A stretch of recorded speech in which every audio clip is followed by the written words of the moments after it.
Hello mga kabibig! Welcome back sa ating bagong YouTube channel. Ito ang pinakamaingay ng YouTuber sa lahat ng YouTube. Ako si Kabibig maglebak-lebak at with evidence. Naku po! Naku! Mga kabibig, eto na ang chismis. With evidence ba ito? Kalerki, ang chika-chika sa parlor natin na meron dang bumili ng mga airplane tickets para Tacloban. Oo, grabe ang chika. Para daw hindi makapunta yung mga galing sa Manila, galing sa Cebu, sa Mindanao, sa Maisog Rally. Hala, grabe oh. Sabi ng isang netizen, the Maisog Rally has been moved due to the weather. And tumatawa ang taong ito kasi nabalitaan nila na may namakyaw ng maraming tickets. Namakyaw ng maraming tickets para daw tataas ang presyo ng ticket paputang Tacloban, where almost 5 times the price. Ngayon, ang problema, na-move ang Maisog Rally. Di ba dapat ngayong araw ito ang Maisog, no? Naku, pinakyaw pala ng isang tao ang ticket pabutang Tacloban.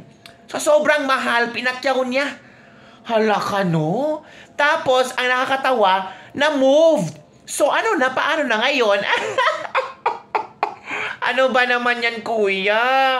Ang sakit-sakit. Yung iba nga, they are praying na uulan para daw mawala itong Maisog Rally. Pero hindi nila alam, as they keep on praying, umulan. Kawawa yung namakyaw ng maraming tickets. Tickets sa aeroplano ba? Pinakyaw daw. Para daw hindi makasakay yung mga yung papuntang Tacloban. Ano na ngayon? Na-moved. Bukas na. Pakyaw ulit. Ako, ang yaman pala. Ang yaman pala ng taong ito. Sino ba ito, kabibig? Ay, naku, ayoko na talaga pwede rin natin sabihin na baka dinadaming gustong pumunta sa Leyte to support Maisog Rally. Kaya sold out lahat ng tickets going there. Ganon ka-desperate ang mga Filipino magpatalsik si Bangag and show support to Maisog Rally daw, sabi ng ilang netizen. Gawa lang daw ang issue kasi daw flop ang Maisog. Kaya ang pinalabas na issue ay parang sinisiraan yung yung isang tao. Naku, ano ba? Kalerki. Sabi pa ni Jason sa, hindi kami makapaniwala na may mga tao binili lahat ng tickets para Tacloban flights May 24 and 25. Si Jason sa to ha. Wag lang may masakyan ang mga papunta sa Maisog Rally. Bumagyo nga po at talagang hindi maaring ituloy ang rally dahil sa bagyo. Ang ginawang garahe ng mga trucks at heavy equipments ang Freedom Park sa Leyte. So, gumastos ng marami yung mga ayaw ba? Gumastos na maraming pera yung gustong sirain or para mamakyaw ng tickets sa 24 and 25. Ang problema ngayon, 26 pang Maisog. So, ang dami para nilang pera kabibig nilabas. Ay ano pa ba? Kasi gusto nila na walang makapunta sa Maisog. Gusto nila na magmukhang flop ang Maisog. Bakit ba sila takot kay Duterte? Akala ko ang mga Duterte hindi na powerful. Pero bakit takot sila? Ano bang meron sa mga Duterte na takot sila? 'Di ba? Kalerki mga kabibig. Natatawa lang ako ba palaging sinasabi nila, flop na yung Maisog Rally. Di flop. Bakit threaten kayo? 'Di ba? Bakit nagpe-pray kayo sa sana hindi matuloy ang Maisog Rally? Diba flop? Huwag na kayong mag-pray na hindi matuloy ang Maisog Rally. Dead mayo na ang Maisog Rally kasi flop nga, diba? Kasi threaten kayo. Takot kayo na may maibubulgar na naman na kabalastugan ang mga Duterte, si Pangulong Duterte or kung sino mang masasalita doon sa Maisog Rally against the government. Takot kayo na malaman ng sambayan ng Pilipino. Hindi ang chika-chika nga na makyaw ng ticket para hindi talaga makabook yung pupunta sa Maisog Rally. Ngayon, na-postpone. So, paano yan? mamakyaw ulit kayo ng ticket. Diba? Talerke talaga ang mga taong ito. Nakakatawa talaga. As in, super duper nakakatawa ang mga ginagawa nila. Ito naman ang sabi ng isang netizen. Nakakatawa talaga itong mga taong ito, lalo nilang pinapakita na mas ma-impluwensya si Pangulong Duterte kontra kay Bangag. Ay, ganun ba? O sabi na isang netizen dito, takot sila kasi meron namang ibubulgar si Duterte. Excited na kami sa Maisog Rally sa Tacloban. Marami palang excited sa Maisog Rally sa Tacloban. Kaya nag-trending pala ito. So, sino dito ang excited? Ay, ang chika-chika pa. May daw doon, maraming truck sa sa plaza. Diba? Una, binili lahat ng ticket. Binili lahat ng ticket. Tapos, nilagyan ng truck ang plaza. Ano pa ba ang kulang na ano pa bang ikokakokak nila? Ano pang kokak style na gagawin nila para mapigilan ang Maisog Rally?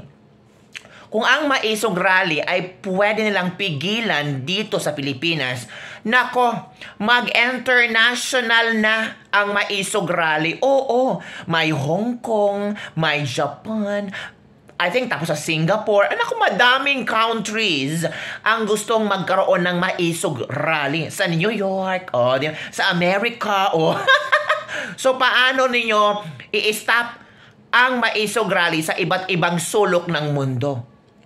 Nag-rally nga kayo sa Bonifacio, konti-konti lang pumunta. Diba? So, paano yan? Kaya mga kabibig, kahit anong pang gawin nila ba, mirisi jud kaayong, mirisi. Kahit anong pang gagawin nyong, idikdikan nyo ang mga Duterte, sabihin nyong masasamang tao, mga mamamatay tao, sige, sabihan nyo pa, go ahead. Kahit ano pang sabihin nyo, lumagapak na ang ratings ni Sara. Kawawa si Sara. Hindi na yan mananalo sa 2028. Bakit? Sinabi na ba ni Sara na tatakbo siya sa 2028? Ano kayo, Madam Auring? Yung ang sabing hindi man nala Sara, ano nangyari? Di guilty? So, yon na nga mga kabibig. As in, super duper na dami mga eksenang pinapaepal ng mga taong ayaw sa Maisog Rally. Pero, kahit ano pang gagawin nila, kahit magtambling-tambling pa sila doon, tuloy na tuloy pa rin ang Maisog Rally. So far, wala pa namang latest updates na hindi matutuloy ang Maisog Rally. Pero ang nalaman ko, tuloy na postpone bukas na ang Maisog Rally. So, maghintay-hintay tayo ng mga latest updates kung mapopospone ba ang Maisog Rally or hindi mapopospone ang Maisog. But so far, kung okay lang ang panahon, kung wala ng bagyo, kung wala ng mga epal, mga kokak, di bahala sila, di ba? May maisog yan. Ikaw ba? Maisog. Isog ako. Yung iba, kokak ako. Kokak. So yun na mga kabibigaring, ladies, lebak for today. Hello sa lahat ng mga OFW, hintay lang kayo dyan. Kasi pupuntahan kayo ng Maisog Rally. Handa na ba mga maisog dyan? Ramdam na ramdam ko na yung grabe yung nyo ba? Yung fighting spirit ninyo. Nakikita nyo na niyurakan ang Maisog Rally sa Pilipinas. Pero I'm sure ang mga OFW, hindi yan magpapatibay. Ramdam na ramdam ko, you are having a fighting spirit na itutuloy ang Maisog Rally sa iba't ibang sulok ng mundo. Ay, excited ka? Ako din, very, very excited. Diba? So yan lang po mga kabibigaring, let us don't forget to like, subscribe, and share this video. At mga kokak dyan, tumahimik kayo. Sabi nga iba, ayokong makinig sa kabibig na yan, OA na OA. Di OA. Wala akong problema. Ano kayo masasabi ng pamilya ni Kabibigno na ganun-ganun siya sa video? Wala akong pakialam. Ano ba kayo? Huwag niyong pakialaman ang buhay ko. Pakialaman niyo ang buhay niyo. Nanonood pa kayo ng video, mag-bash-bash pa kayo sa akin. Hindi kayo mahiya sa akin. Yung nag-bash sa akin insecure. Kasi they cannot do what I do. Ay, ano ba yung tama ba? Bye everyone. See you next time.